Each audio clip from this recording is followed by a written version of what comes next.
es TN Internacional y por supuesto vamos a hablar de la situación en Chile, una situación que no es nueva, pero lo que sí llama la atención es que esto sucede bajo la administración de Gabriel Boric. Y estamos hablando de la militarización y el estado de excepción en la macrozona sur, una zona caliente en lo que refiere al llamado conflicto mapuche, porque hay nuevos ataques, tomas, cuestiones que tienen que ver con una población que le reclama a la representación política que alguien los proteja frente al avance de organizaciones que dicen ya tienen más que ver con un entramado criminal que con la representación concreta de la población mapuche en el sur de Chile. Por supuesto, aquí hay opiniones divididas.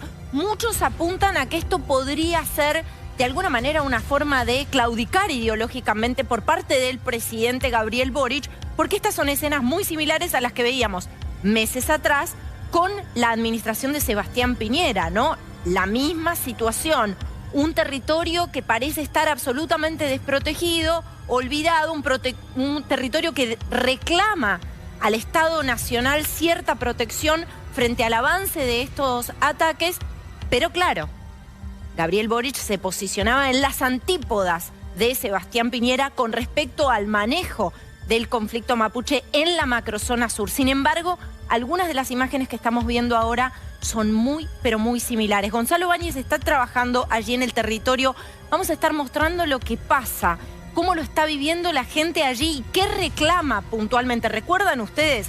En el medio de la campaña, muy polarizada, por cierto, las elecciones que fueron en términos políticos ayer en Chile, ¿no? Sobre fines de 2021, José Antonio Kast propulsaba su campaña y se apoyaba muchísimo en el conflicto del sur de Chile, apuntando justamente a la ausencia de orden público, un valor muy caro para buena parte del electorado chileno. Bueno, claramente Gabriel Boric, en las antípodas, como en casi todos los puntos de la campaña, planteaba otra solución a un conflicto, repito, latente desde hace muchos años. Bueno, pues nos volvemos a encontrar con imágenes como las que veíamos meses atrás. Una militarización de una zona donde el conflicto no da tregua y donde muchos representantes políticos incluso dicen, bueno, nosotros tenemos un diálogo con la representación del pueblo mapuche, pero esto no tiene que ver con esto. Estos son organizaciones criminales utilizando este conflicto para actuar en el lugar y aterrorizar, a la población. Enseguida, desde el corazón del conflicto en Chile, vamos a estar en vivo aquí en TN Internacional. Comenzamos con información de último momento.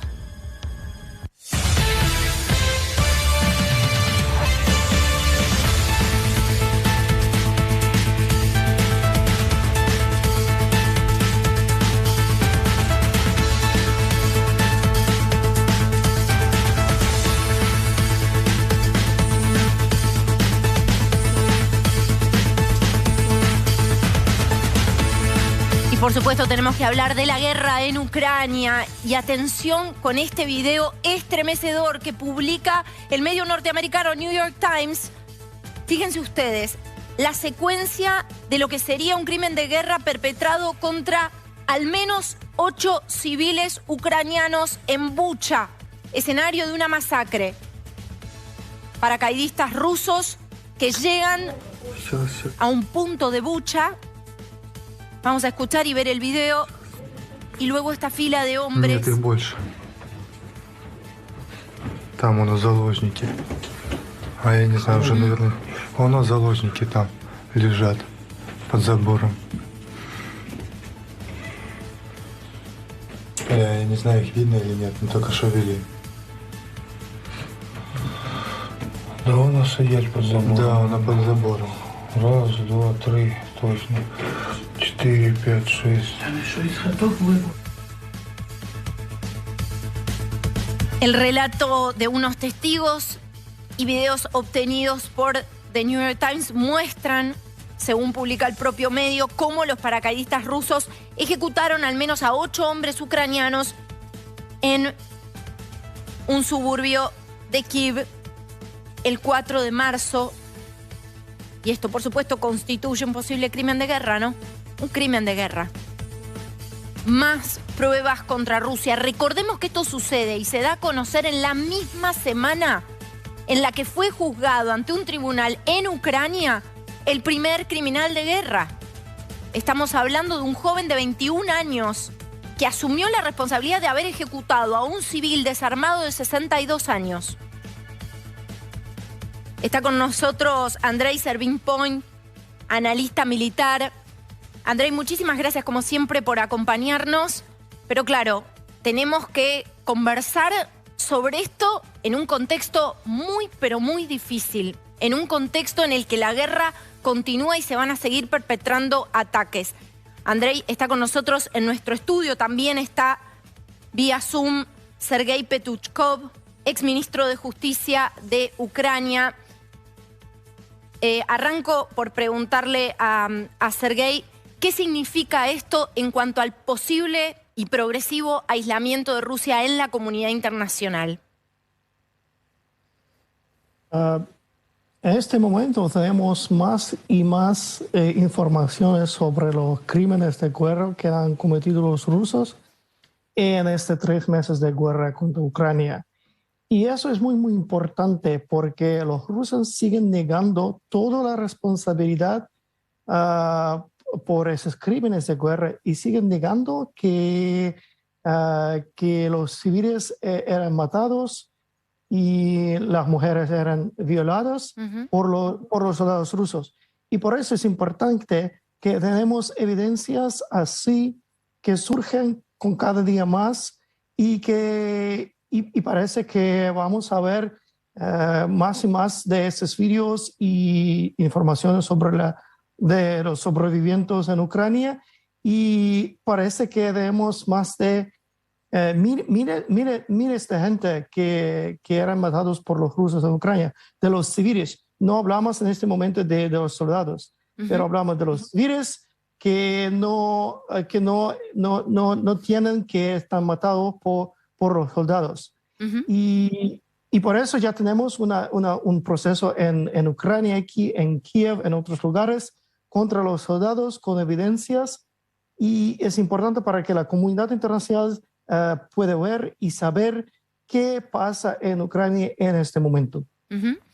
Bueno, usted también puntualizaba en las tantísimas mujeres víctimas de crímenes sexuales. Esto ha sido reportado por distintos medios del mundo, ¿no? También la atención que ha tenido para la prensa, la invasión y la guerra ha hecho que se pudieran recabar muchos de estos testimonios que sin duda formarán parte de la prueba presentada incluso ante tribunales internacionales.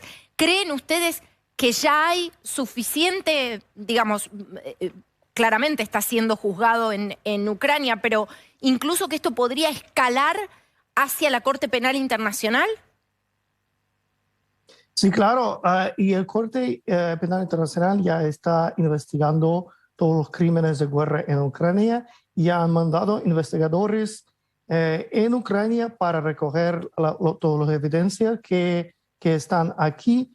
Y me imagino que en algunos años vamos a ver un proceso muy, muy grande contra todos los militares y comandantes del ejército ruso, porque parece que es una política intenta del ejército ruso para terrorizar a la población ucraniana. Sí, a esto justamente apuntaban en la pregunta anterior y quiero ser más precisa ahora en la repregunta, porque que escale a la Corte Penal Internacional también implica pensar en quiénes dieron las órdenes de esto. Esto formó parte y forma parte de una estrategia de guerra, con lo cual, y la pregunta es bien concreta, ¿podríamos ver a las máximas autoridades de Rusia ante un tribunal internacional a su entender, o esto es un horizonte muy lejano? Bueno, es difícil para obtener todas las pruebas para poder proseguir en el corte contra la dirección del ejército ruso. Pero me imagino que vamos a ver más y más de evidencias de una política muy, muy grave, y esas cosas no se pasan así por intento de la gente en el ejército, por los soldados ordinarios. Y por eso me imagino que cuando vamos a ver que esas cosas pasaban por todos lugares, cometidos por varios soldados, no podemos tener una otra respuesta que sea una política central del ejército ruso y de los comandantes del país, de Rusia. Quiero sumar a la conversación a Andrei Servin-Pont, es analista militar. Pero, Andrei, hay algo muy concreto aquí que tiene que ver con una reacción ya no solamente de Ucrania, porque, repito, esta semana compareció ante un tribunal el primer criminal de guerra, un joven de 21 años, pero esto ya interpela a la comunidad internacional. Con todo lo que hay a disposición, porque esta guerra tiene una amplísima cobertura y tenemos, por supuesto, material que ha grabado la propia gente como este video. ¿No podrían acelerarse este tipo de procesos? ¿Cuál puede ser la respuesta de la comunidad internacional? Bueno, sí.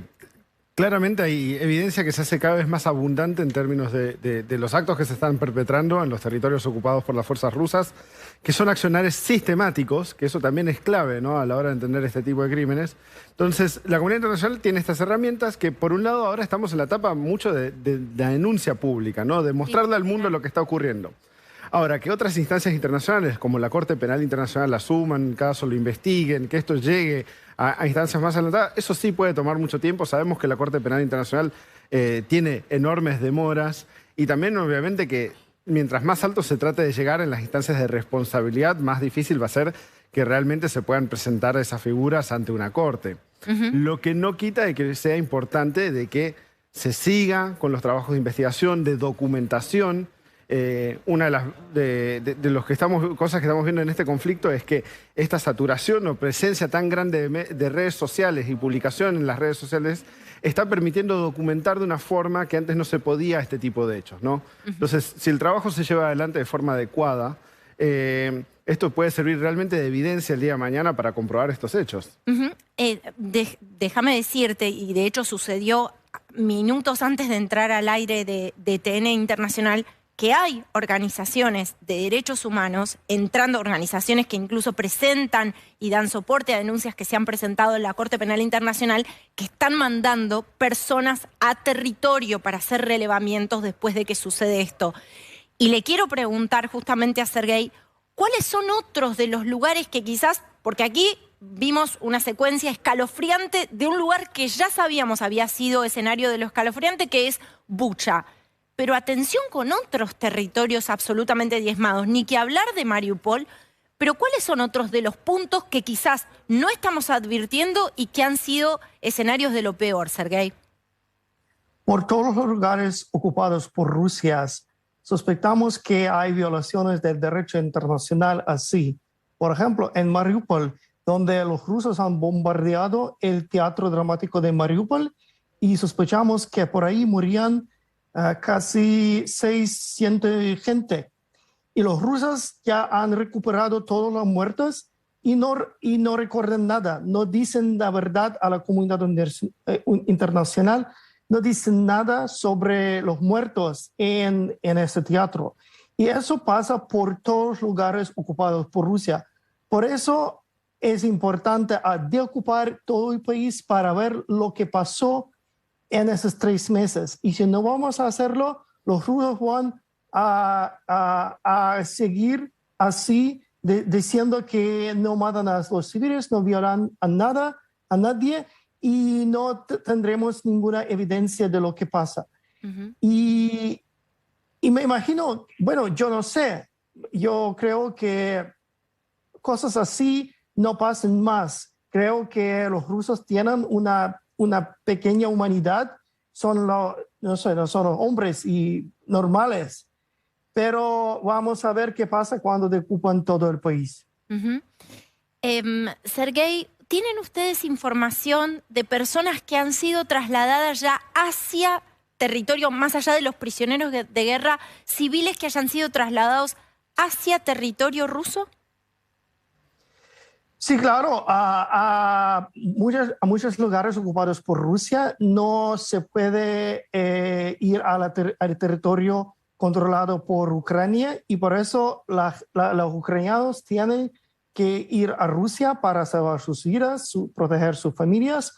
Algunos de ellos desde Rusia van a la Europa y pues hablan con los jornalistas y dicen sobre los lo que pasó en Rusia, pero también a otros que han decidido de dejarse en Rusia o, por ejemplo, eran transmitidos en unas ciudades muy lejos en Rusia y no tienen dinero para tornar a Ucrania o un otro lugar.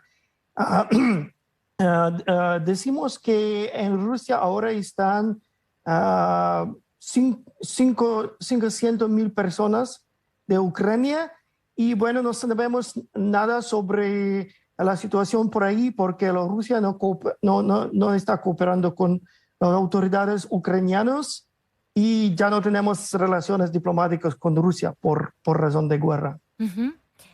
Andrei, quiero que nos resumas un poco cuál es la situación en Mariupol, una de las noticias, por supuesto, una de las noticias centrales en lo que refiere a la guerra en esta semana ha tenido que ver con los militares que depusieron sus armas después de una resistencia que es, Pepe Gil Vidal, recuerdo hace unos días atrás, me decía, esto va a ser motivo de inspiración para documentales, películas, porque ha sido, la resistencia de la serie Azovstal ha sido impresionante, ¿no? Contra todos los límites de la lógica o lo que humanamente se puede resistir. Pero ¿qué significa este hecho y cuál es el saldo que deja Mariupol, Andrei? Bueno, lo de Mariupol coincido, ¿no? Esto da para muchos relatos a futuro sobre lo que ocurrió. Es una ciudad que ha quedado completamente destruida por el asedio, el ataque ruso. La resistencia de las tropas ucranianas, específicamente en la fábrica de acero, lo han considerado muchos bastante épica en términos de todo lo que lograron resistir de los embates rusos, finalmente teniendo que ceder. Ahora, este momento es particularmente importante porque Rusia obviamente lo trata de aprovechar como una herramienta de propaganda, claro, a su favor, pero eso no quita el hecho de que llevan más de casi 3 meses combatiendo por esa ciudad y los rusos no lograban tomarla, ¿no? Ahora, esto sí significa que ahora Rusia va a disponer de más tropas para dirigir a otras partes del frente, le libera personal y medios que estaban necesitando en los otros frentes, sobre todo considerando todo el material que ha ido perdiendo desde el inicio de la guerra. Y estamos viendo ya por sí, anoche se vieron algunos avances, por ejemplo, sobre Popasna por parte de los rusos y se cree que podemos estar viendo otra nueva contraofensiva en la región de Donbass. Pero bueno, también ahí toca esperar un poco y ver qué realmente hacen los rusos en esa región. A ver, no sé si tenemos el mapa a disposición, pero me gustaría, Andrei, y por supuesto seguimos con Sergei en comunicación, que repasemos esto en el mapa. Y yo te quiero hacer una pregunta que tiene que ver con un punto absolutamente estratégico en lo económico y en lo comercial, que es Odessa. Y un objetivo del que se habló una y otra vez. Vamos a poner, o ver si podemos poner el mapa a pleno, y le voy a pedir a Andrei que se acerque también con nosotros para verlo. A ver, Kharkiv desde el inicio de la guerra fue un objetivo central, ¿no? Fue un objetivo central y es un lugar donde la hostilidad no cesó nunca, al menos por la información que tenemos nosotros. Mariupol probablemente epicentro del terror o de lo más horroroso. Quizás nunca lleguemos a conocer en profundidad, hay que ver el devenir de la guerra, lo que ha sucedido en Mariupol, más que por el muy valioso e importante relato de los sobrevivientes. Zaporilla, que ustedes la ven ahí, donde está la central nuclear, ¿se acuerdan? En los primeros días se hablaba y conmocionó al mundo esta suerte de enfrentamiento que se generó en una central nuclear con todo el peligro que eso significaba. A este punto, a Zaporilla, después de pasar cerca de 22 checkpoints, llegan los refugiados, los desplazados internos de Mariupol hacia Zaporilla para luego trasladarse hacia otros puntos, ¿no? Pero es un punto de recepción absolutamente clave, donde por supuesto se recaban muchos testimonios. Gerson, al igual que Kharkiv, blanco de constante hostilidad, ¿no? Efectivamente. Y empezaría por Kharkiv, porque acá vimos algo muy interesante esta semana, ¿no? Las tropas ucranianas han estado empujando con mucha fuerza, empujando las líneas rusas e incluso en algunos puntos han logrado restablecer, empujar a los rusos de vuelta a la frontera del lado ruso, ¿no? Y lo más importante es que han logrado alejar a la artillería rusa por fuera del alcance para que puedan impactar sobre la ciudad. que es una ciudad que, como mencionabas, ha sido atacada desde el primer día del conflicto y ha estado bajo asedio y ataque desde el primer día. Entonces, poder alejar a la artillería rusa de la ciudad permite, bueno, por lo menos ir restableciendo cierta normalidad en esa ciudad que igual sigue con una fuerte presencia de tropas rusas. Por otro lado, ya que mencionábamos Kherson y Mykolaiv, es muy interesante leer hoy en día lo que está ocurriendo dentro de los canales de Telegram y las redes sociales rusas y prorrusas.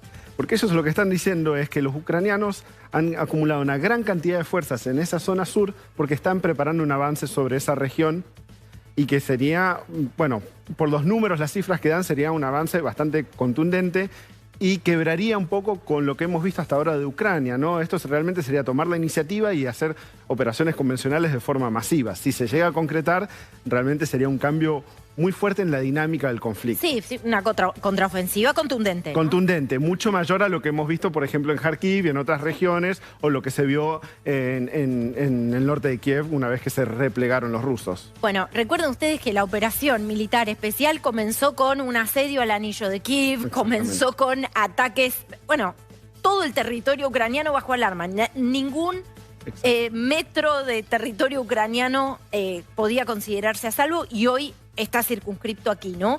Bueno, ¿por qué es tan estratégica Mariupol? Lo hemos contado, pero ponenos vos en contexto mejor. ¿Por qué tanto asedio y por qué tanta importancia estratégica?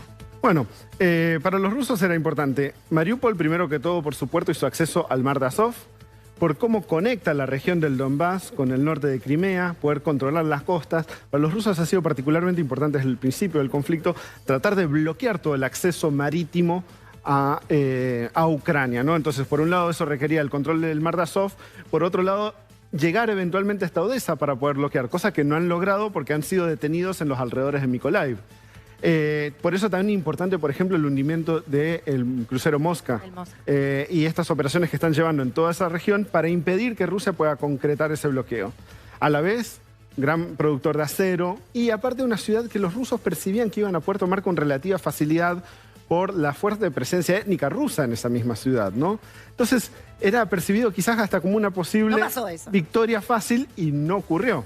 Son varias las percibidas victorias fáciles que no se dieron para los rusos. Sí, de arranque. Diría que la guerra en términos generales o, entre comillas, la operación militar especial. Bueno, volvemos, por supuesto, al diálogo con Sergei Pechutkov, ex viceministro de Justicia de Ucrania. Sergei, ¿cómo percibieron ustedes o cómo se percibió desde Ucrania con el peso simbólico que ha tenido la resistencia de Azovstal lo que ha sucedido en esta semana, militares deponiendo las armas? Bueno, ahí vamos a tratar de restablecer el contacto con Sergei. Sin dudas tiene, por supuesto, un tinte amargo para Ucrania, pero también este otro aspecto casi cinematográfico, una resistencia contra todos los límites de lo posible. Las imágenes aéreas de Mariupol básicamente hablan de una ciudad arrasada, ¿no? No, y aparte de haber estado resistiendo en la misma planta, viviendo bajo tierra durante varios meses, protegiendo una amplia... Recordemos que ahora porque vimos la evacuación de los militares, pero hasta no hace mucho había una gran cantidad de población civil que también estaba siendo resguardada dentro de esas instalaciones. Entonces, y aparte, algo que es muy interesante en las operaciones militares ucranianas en Mariupol, es que durante todo este tiempo, más allá de las últimas semanas donde estuvieron más o menos asediados dentro de la planta, se estaban maniobrando con bastante impunidad y atacando a las líneas de suministro rusas.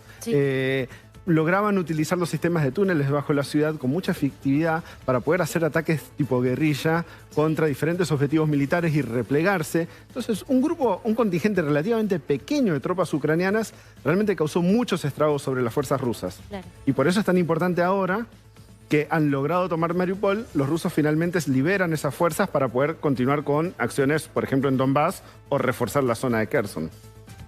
Esto sería un golpe, si pudieran avanzar más, digamos, por vía marítima, hacia Odessa.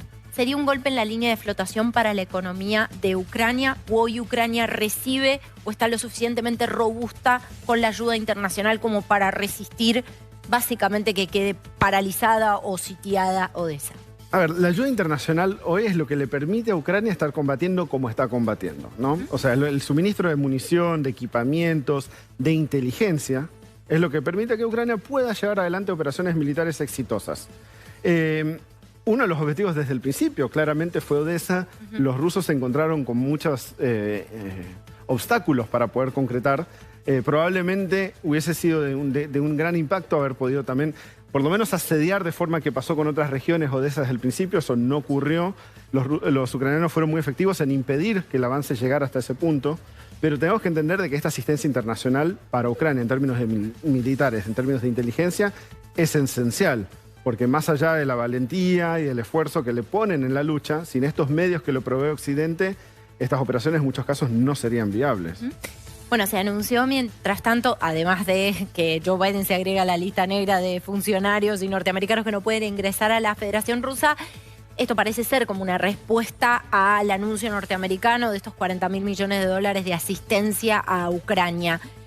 En una guerra de desgaste, el agresor tiene, entre comillas, las de ganar, ¿no? Porque Rusia parece tener tiempo, hasta por ahí, ¿no? Porque también está asfixiado económicamente y Ucrania necesita de ese abastecimiento constante. ¿Cuánto más aguanta la guerra? Sí, es que ahora estamos en una instancia que es desgaste para ambos. O sea, tenemos que pensar de que Rusia ha perdido una enorme capacidad militar y la capacidad de reabastecerse está muy limitada. Está muy limitada porque hay demoras en su propia producción, porque sus reservas militares no están en las condiciones necesarias. Por ejemplo, siempre se habla de los miles de tanques que tiene Rusia en reserva para poder resistir un conflicto armado moderno. Ahora se está viendo que 1 de cada 10 de esos tanques está en condiciones de ser recuperado y enviado al frente. Entonces, Rusia también está en una situación muy difícil de cómo sostiene el esfuerzo de guerra, en términos logísticos, en términos económicos, en términos políticos. Entonces, ambas partes están en una situación que es compleja, pero claro, un paquete de ayuda de 40.000 millones, de los cuales más de 20.000 millones son en asistencia militar para Ucrania, eso es una tercera parte del presupuesto anual militar ruso. Es una cantidad no menor, al contrario, es un paquete muy contundente. Entonces eso realmente le ofrece cierta ventaja que hoy los rusos están teniendo esa dificultad. ¿Cómo sostienen el esfuerzo de guerra en un contexto como el actual? Muchísimas gracias, Andrei, por estar con nosotros. Seguimos con Chile.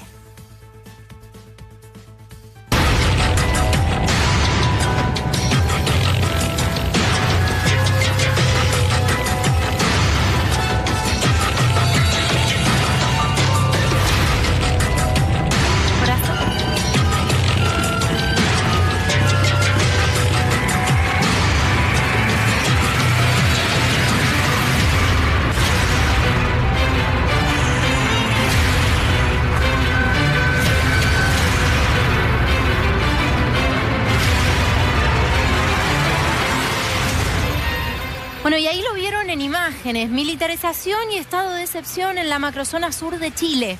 Y casi parece una noticia de hace algunos meses atrás bajo la administración de Sebastián Piñera. Y su ferviente opositor era ¿quién? El actual presidente, Gabriel Boric, que se posicionaba en un lugar muy distinto ideológicamente hablando. Por eso hay quienes se preguntan, bueno, ¿qué puede pasar con la coalición de Apruebo Dignidad, ¿no? La que lleva a la presidencia a Gabriel Boric frente a algo que es de alguna manera o para algunos una claudicación ideológica. Lo cierto es que nos encontramos frente a un panorama de militarización en una zona donde buena parte de la población reclama protección del Estado Nacional en medio de lo que se conoce como el conflicto mapuche, que tiene muchos, pero muchos matices. Allí está trabajando el productor de este programa, Gonzalo Báñez. ¿Cómo estás, Gonzalo? Hola, Caro, buenas tardes. ¿Cómo andás? Así es, Caro, como vos bien introdujiste este tema. Un país que está en alerta también, sobre todo aquí en el sur. Nosotros estamos en Temuco, la capital de la Araucanía. Aquí en Temuco es donde comenzó el despliegue militar el sábado por la noche, donde comenzaron a salir las tanquetas, los camiones, para controlar principalmente la principal ruta de acceso a esta zona sur, a la macrozona sur, como bien se la llama aquí en Chile. Solo están los militares apostados sobre la ruta 5, que es como si fuese nuestra ruta 40 allí en Buenos Aires. Pero claro, déjame decirte algo muy en particular.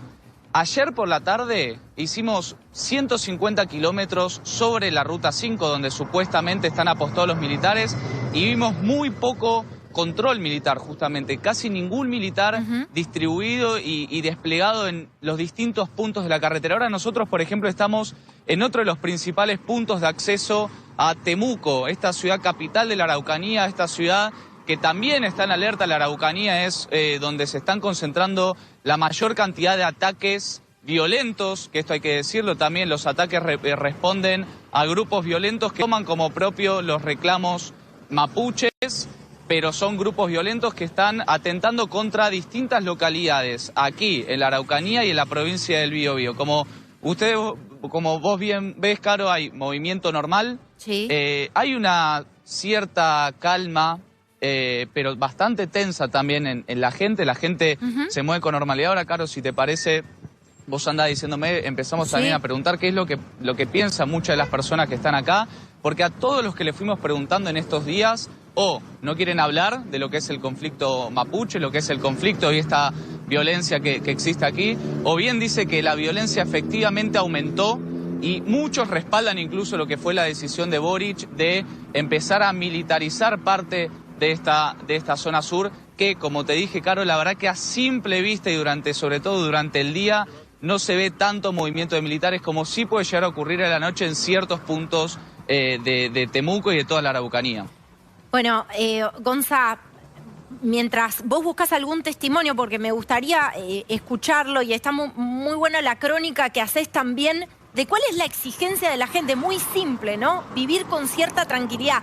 Algo que se puso también en el centro de la escena en el contexto de las elecciones presidenciales. De hecho, Kast tenía esto como una de las banderas de su propia campaña, ¿no? En aquella campaña tan pero tan polarizada en Chile. Enseguida vuelvo con vos, vamos al contacto con Eugenio Tironi para hacer un poco el análisis político. Eugenio es sociólogo y analista. A ver, hay quienes leen, primero muchas gracias Eugenio por estar con nosotros, hay quienes leen esto como cierta derrota en términos ideológicos para Gabriel Boric, porque algunas de las escenas que vimos en estos días se parecen en parte a las medidas que tomaba Sebastián Piñera.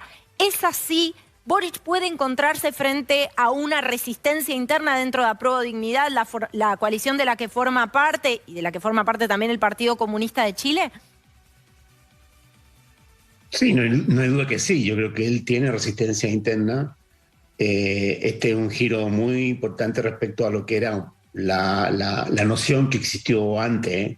Yo creo que estaba muy basada en que la buena voluntad, el diálogo, el hecho de provenir de la lucha social, el hecho de tener empatía con la causa mapuche, iba a ser un antídoto eficaz para terminar con la violencia. Pero esto es como la lucha contra el COVID, esto es como la lucha contra un virus, en la cual hay que ir cambiando de estrategia en función de... porque el adversario también se adapta y se modifica, y lo que funcionó en un momento, en otro momento no funciona. Y aquí hay evidente que hay una multitud de factores en la macrozona sur, en que está la causa mapuche, está la situación de vulnerabilidad en que está gran parte del pueblo mapuche, su exclusión histórica, pero también está el crimen organizado, están grupos políticos muy radicales que ocupan esta causa en función ya de objetivos diferentes. Entonces, una vez que uno está en terreno, una vez que uno ve en detalle el asunto, se da cuenta que es bastante más complejo y hay más variables en el juego. Eugenio, te pido por supuesto que te quedes en contacto con nosotros. Seguimos en vivo con Gonzalo Báñez. Quiero sumar a Felipe Martínez Reyes, es consejero regional de la Araucanía. Muchísimas gracias, Felipe, por esta charla con TN Internacional. Felipe, quiero preguntarte sobre esto que dejó recién y que esbozó Eugenio. ¿Cómo ordenar la conversación sobre este conflicto? ¿Cuántos son grupos de crimen organizado que utilizan o se hacen llamar o se arrogan la representación del pueblo mapuche y en realidad son redes de crimen organizado? ¿Y cuánto tiene que ver con las deudas pendientes con esos pueblos originarios? Buenas tardes, gracias por la invitación. Quisiera señalar que concuerdo perfectamente con lo que acaba de decir usted en torno a que estos grupos paramilitares narcoterroristas no representan necesariamente a la población indígena mapuche que habita en nuestro país, y en que la gran mayoría de la población indígena que se asume como tal no vive, por cierto, acá en la macrozona sur ni en territorios de comunidades indígenas, sino que están en la capital del país. Estos grupos surgen por sí mismos bajo una ideología de extrema izquierda, hay que decirlo, porque son anticapitalistas, lo que ellos llaman antineoliberales, y reivindican la causa indígena mediante el ejercicio indiscriminado de la violencia, que nosotros llamamos derechamente como terrorismo, intentando presionar al gobierno y a los gobiernos, no solamente al actual, sino a los dos gobiernos anteriores, mediante la violencia, mediante la extorsión, mediante la amenaza continua, mediante el ejercicio de tomas de predios de forma ilegal para que ellos puedan hacer uso de él de forma indiscriminada, quema de maquinaria forestal, robo de automóviles, de camiones, y asimismo lo que hacen con mayor prolijidad, por así decirlo, es el narcotráfico y el tráfico también de madera. Es por tanto claramente una banda criminal que se arroga la representación del pueblo indígena mapuche y que, por cierto, las comunidades indígenas no validan ni respetan. La gran mayoría de las comunidades indígenas de nuestra región son del todo pacíficas y están integradas adecuadamente a la sociedad chilena.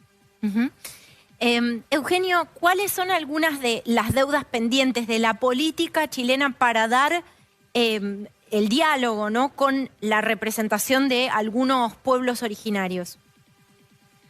Bueno, yo creo que como otra vez vuelvo a la metáfora epidemiológica, no es bastante ineficaz cualquier estrategia si no aísla, si no encapsula la fuente, digamos, de la infección.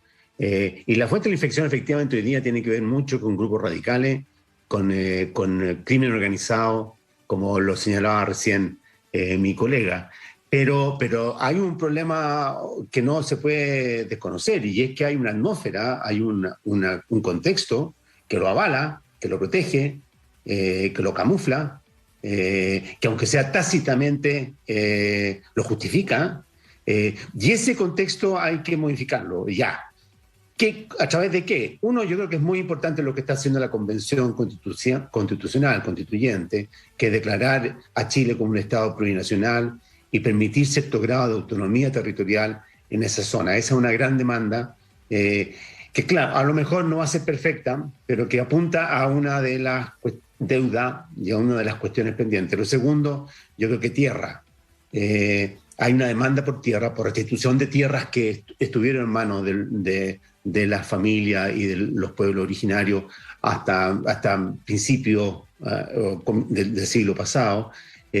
Yo creo que eso tampoco es la bala de plata, eso no va a resolver automáticamente el problema, pero ayuda, digamos, a asfixiarlo, a crear un contexto distinto. Y yo creo que obviamente algo que todos los gobiernos han intentado, y que este gobierno acaba de anunciarlo también, es una inyección muy fuerte de recursos por parte del Estado en obras públicas, en infraestructura, para reducir los niveles de pobreza de esas regiones, que es muy elevado. Bueno, a ver, quiero retomar el contacto con Gonzalo Báñez y, por supuesto, pedirles, Felipe y Eugenio, que se queden con nosotros porque vamos a seguir analizando el tema. Gonza, mientras tanto, ¿qué es lo que se percibe en la calle? Porque esto es el contexto político, el contexto histórico, bien lo desmenuzaba recién Eugenio, pero ¿qué percibe o qué reclama la gente en la calle? Exacto, claro, sí, hay un fuerte contexto de estos últimos años también, ¿no?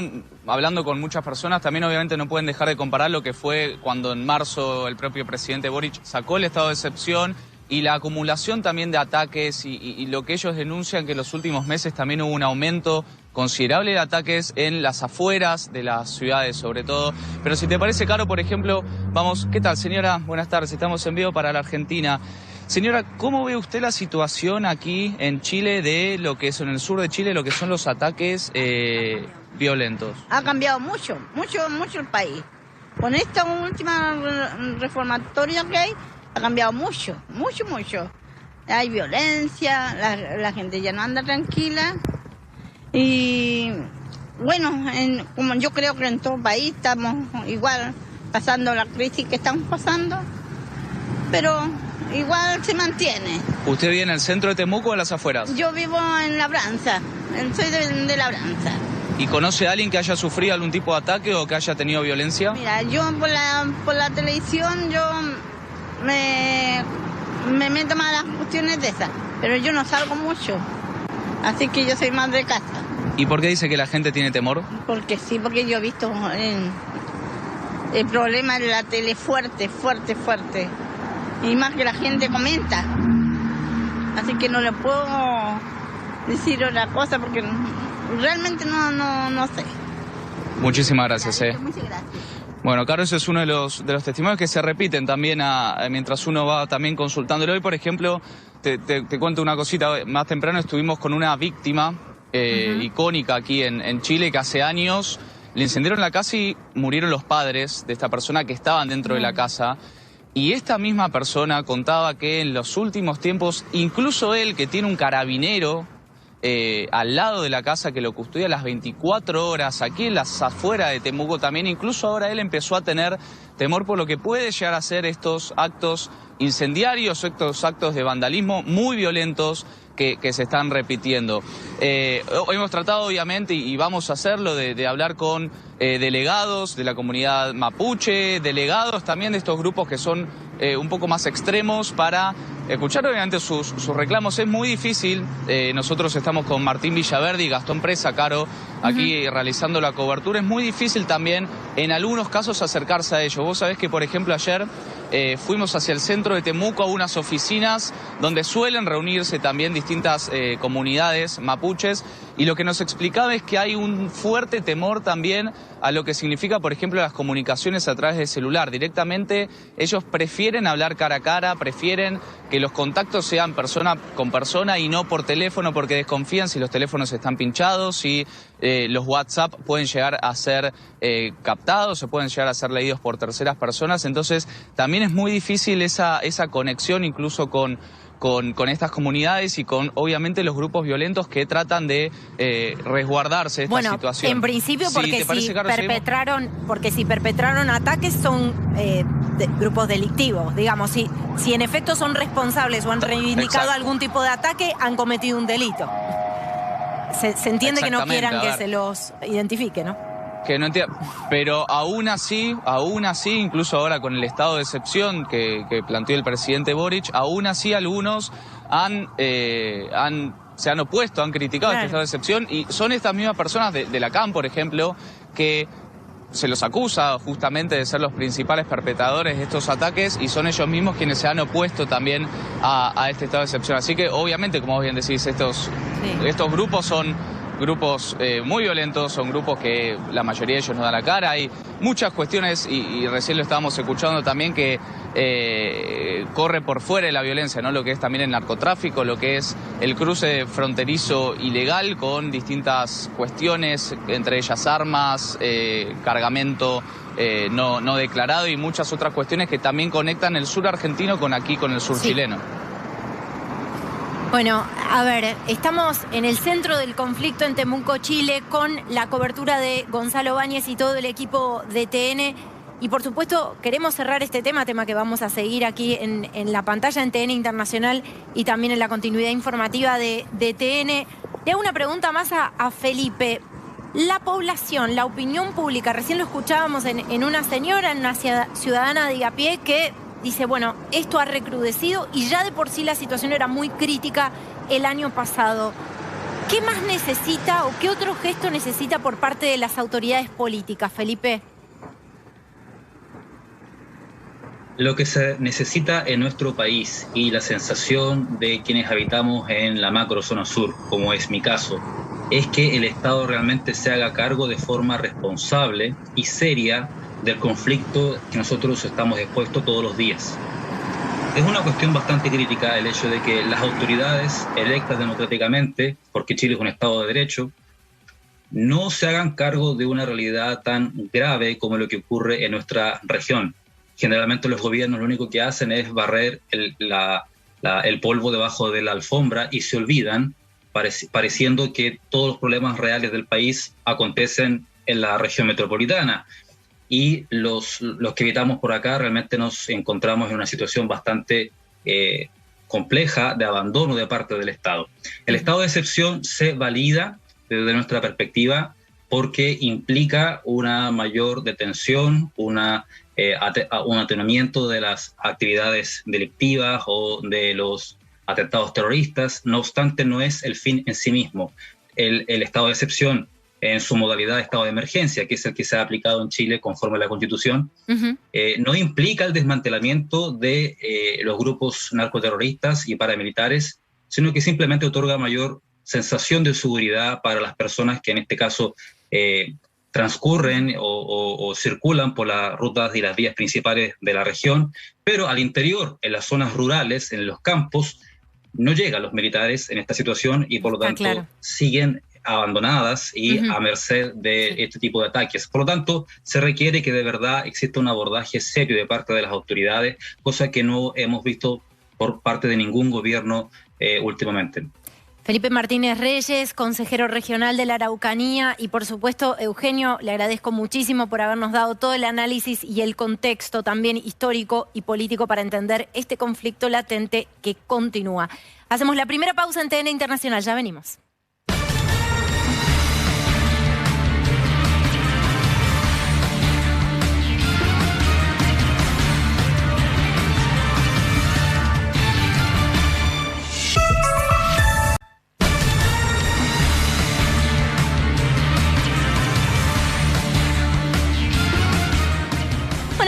Porque tenemos que hablar de algo muy, pero muy importante. Hay elecciones en Colombia en poco más de una semana. Estamos hablando del 29 de mayo. Y quien se perfila con más chances para al menos llevarse la primera vuelta es Gustavo Petro, ¿no? Esto podría significar un giro significativo a la izquierda para Colombia, un país que, bueno, recuerdan ustedes, tuvo una ola de protestas, momentos muy difíciles para la administración del actual presidente Iván Duque, pero sería un giro en medio de un escenario muy, pero muy tenso. Hubo tramos de la campaña que el propio Petro tuvo que interrumpir porque hay temor por lo que sucede en algunos territorios de frontera con el recrudecimiento de la violencia. Así que atención, vamos a seguir muy, muy de cerca en TN Internacional lo que sucede en la antesala de las elecciones en Colombia en, repito, un marco de recrudecimiento de la violencia política. Lo hablábamos en el programa pasado. Así que vamos a seguir este tema y vamos a seguir también con las tendencias que le dan una amplia ventaja, pero que ha reducido esa ventaja en los últimos días. Por supuesto, esto va a ser uno de los temas centrales en TN Internacional dentro de una semana nada más. Hacemos una breve pausa y enseguida cerramos con Chile.